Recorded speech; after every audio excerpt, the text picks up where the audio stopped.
racho rakanyanyisa.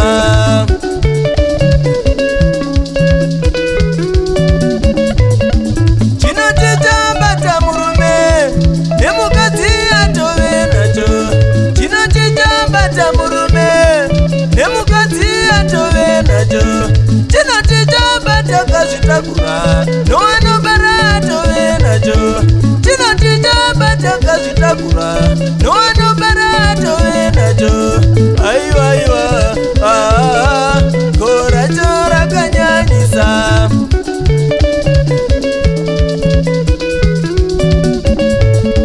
Terera mwanangu we, kutya Jehovha ndiko kuamba kwoupenyu. Terera mwanangu we, kutya Jehovha ndiko kuamba kwoupenyu. Terera mwanangu we, kutya Jehovha ndiko kuamba kwoupenyu.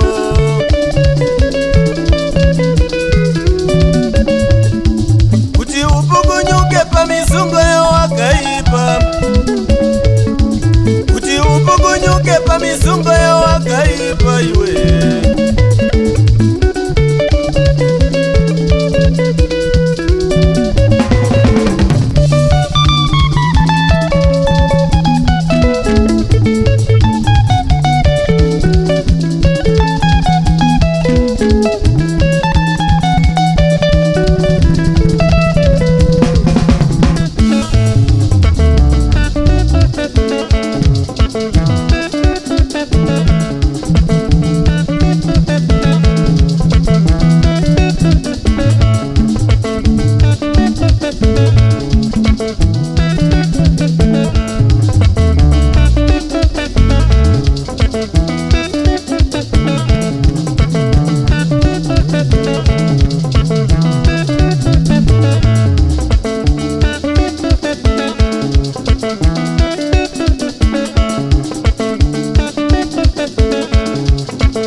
Akaenda naro denda iri, muimbi uye wandaifarira akaenda naro denda iri.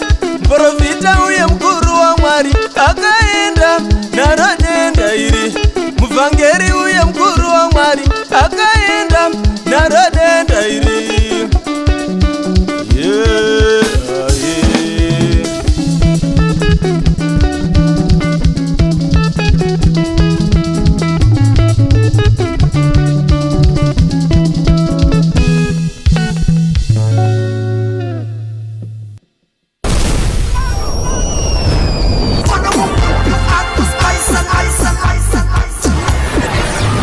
Manolio Studio, the harmony of quality and professionalism.